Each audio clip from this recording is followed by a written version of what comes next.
Max Einstein, Chapter 8.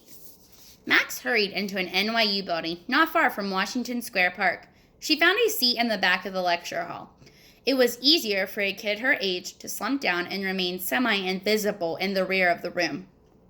Max had manipulated a few computer records. Nobody really needed to know how, to create a realistic backstory for her attendance at the prestigious university. As far as the administrators at NYU were concerned, Maxine Einstein was a child prodigy, a genius like the character Sheldon Cooper on The Big Bang Theory. It was the one TV show that Max actually enjoyed watching on YouTube. She had borrowed and improved on a few ideas from the TV show. That's why her official college entrance records indicated that she graduated high school at the age of 11 after skipping most of elementary and middle school. While she was at it, she also used her computer hacking skills to set up a few scholarships, which wasn't greedy. She just arranged for enough funding to cover tuition and books. Room and board, she took care of that on her own, mostly by squatting in a foul-smelling room above a horse stable and eating lots of ramen noodles. Sometimes when she was really craving egg rolls and cold noodles with sesame sauce, she also did deliveries for her favorite Chinese restaurant. The Monday morning course at NYU was one of her favorites, 20th century concepts of space, time, and matter.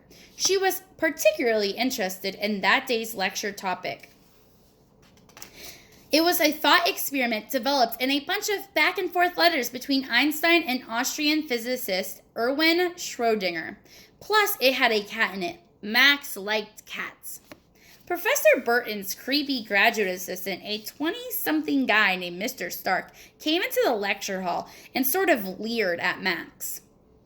Even though he was just a graduate student who helped the professor teaching the class, Stark dressed as if he were the professor, in a bow tie and tweed sport jacket with patches on the elbows. He also sported a pair of thick, black-rimmed smart guy glasses. Good morning, Miss Einstein," he said ghoulishly. "Good morning, Mr. Stark." He smirked and snapped open his fancy briefcase. "I believe I have your midterm exam," he said. Yes, here it is. Tisk, tisk, tisk." You'd think someone named Einstein would do better on a test about general relativity. He handed Max a marked-up exam booklet with a big red C circled on the cover. "Not much of a child prodigy, are you?" he sneered. Max lowered her eyes and wished that Mr. Stark would just disappear. He didn't. "Oh, I know all about child prodigies, Miss Einstein. They called me a genius when I was your age, but my parents wouldn't let me skip grades. Thought it might prove socially awkward for me, so they held me back. Kept me with kids my own age. Maybe your parents should have considered doing the same." "Yes, sir," Max mumbled. She tucked the exam booklet into her backpack. Of course, she couldn't have aced the midterm exam. In fact, it would have been easy for her to pull all A's in her classes at NYU, but she chose to maintain a solid C in her coursework, even if that meant she needed to answer a few exam questions incorrectly. A C meant she was just an average student. Average students could fly undetected below the school's administration's radar. Or so she had always hoped. Two burly men who looked like college football players, dressed in snug black suits, white shirts, and skinny black ties, entered the lecture hall. Max didn't recognize either of them. They weren't regular students in this class.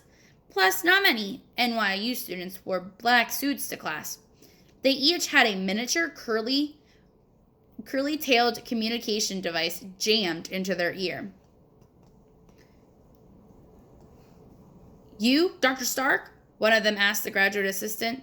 "Yes," said Mr. Stark, happy the newcomers had mistaken him for a full professor. "Where is she?" Mr. Stark rolled his eyes. "Isn't it obvious, gentlemen? She's the only 12-year-old girl sitting in this lecture hall." He pointed at Max. "I hoped you enjoyed your time in college, Miss Einstein. Guess you'll be skipping this grade, too." The two hulking men in black suits grab Max by the arms and hauled her out of the seat. "You're coming with us."